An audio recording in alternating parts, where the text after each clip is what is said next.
Highway के उसी सुनसान रास्ते से एक ट्रक जा रहा था। रात के अंधेरे में सफेद साड़ी पहने अचानक एक औरत ट्रक के सामने आ जाती है। ट्रक ड्राइवर उसके नजदीक पहुंचकर ब्रेक लगाता है। वो औरत हाथ देकर कहती है, भाई साहब, हाईवे पर ही 10 किलोमीटर आगे मेरा गांव पड़ता है, मुझे वहां पहुंचने में मेरी मदद कीजिए। हाँ ठीक है मैडम, आकर बैठ जाइए। औरत गाड़ी पर आकर बैठ जाती है और कहती है, भैया तुम गाड़ी ठीक से नहीं चला रहे हो, लगता है तुम ड्राइवर नए हो। एक तो मैंने आपको गाड़ी पर बैठाकर गलती की और आप मेरे ही बारे में गलत बोलती जा रही हैं। अरे इतना ही डर है तो मैं गाड़ी रोक देता हूँ, आप उतर जाइए। उतरने की बात करता है? अगर मैं ट्रक से नीचे उतरी तो तू भी मेरे साथ चलेगा। मैं ट्रक चलाना जानती हूँ। आगे हाईवे का घुमावदार मोड़ है जिसे मौत का मोड़ कहते हैं, जहाँ नए ड्राइवर्स का अक्सर एक्सीडेंट हो जाता है। और अगर तुम अपनी और मेरी जान की भलाई चाहते हो तो मुझे गाड़ी चलाने दो।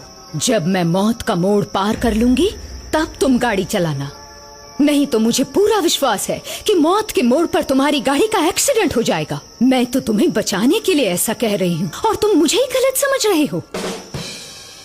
अच्छा तो ये बात है, फिर तो आप ही गाड़ी चलाइए, मैं भी थोड़ा आराम कर लेता हूँ।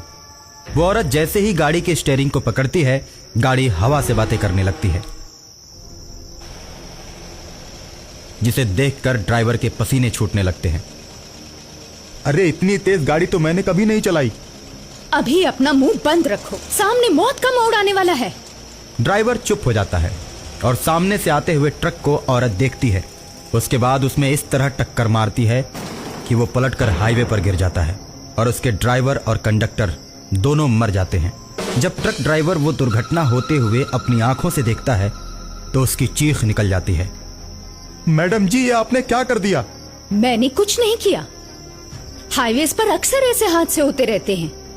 मौत का मोड़ जैसे जैसे नजदीक आता जाएगा हादसे होते जाएंगे, और इसीलिए मैंने तुम्हें ड्राइविंग सीट से हटाया, वरना तुम चलाते तो अब तक हम मारे जाते और वो ट्रक निकल गया होता। लेकिन जब मैं गाड़ी चलाती हूँ तो इस मौत के मोड़ पर बहुत सी गाड़ियों को टक्कर मार के उन्हें गिरा देती, लेकिन मेरी गाड़ी का बाल भी बांका नहीं होता।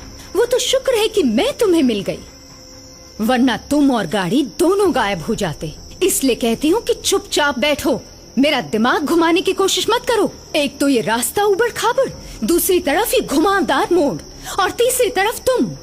कहने को तो ये हाईवे है, मगर इस पर भी बड़े बड़े खड्डे बने हुए हैं। कोई ध्यान ही नहीं देता। किसी को क्या फिक्र है? गाड़ी पलटती है, ड्राइवर गिरते हैं, गिरने दो। मैडम 10 किलोमीटर तो पार कर गए, आपका गांव तो कब का जा चुका है। मैंने तुमसे झूठ बोला था। वो देखो सामने से गाड़ी आ रही, उसका भी ड्राइवर नया है, देखो कैसे चला रहा है।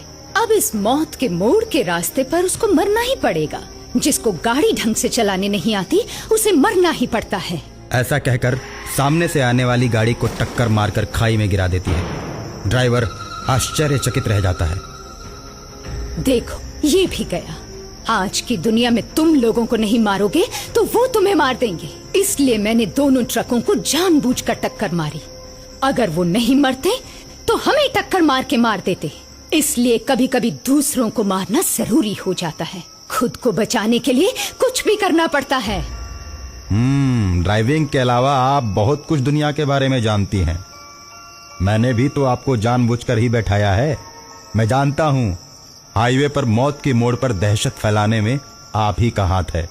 मैडम, मैंने इसीलिए आपको अपनी गाड़ी पर बैठाया है ताकि हमेशा हमेशा के लिए आपका खेल खत्म कर दूं। मेरे अंदर भी एक औरत छिपी हुई है, ये देखो। और उसके बाद औरत चुड़ैल के रूप में बदलने लगती है। उसका चेहरा बहुत ही भयानक हो जाता है और वह ड्राइवर की गर्दन में अपना दांत गड़ा देती है। लेकिन ड्राइवर किसी तरह से अपने आप को छुड़ाकर गाड़ी से कूद जाता है और चुड़ैल को दौड़ाते हुए जंगलों के बीच ले जाता है। और कुछ देर के बाद ड्राइवर जंगल में एक छोटे से मंदिर के पास जाकर रुकता है। वहां की सीढ़ियों पर चुड़ैल चढ़ नहीं पाती। ड्राइवर अपने आप को सुरक्षित महसूस करने लगता है और मंदिर के ऊपर टंगी हुई घंटी को तोड़ लेता है और उसी से मारकर हाईवे की चुड़ैल का अंत कर देता है।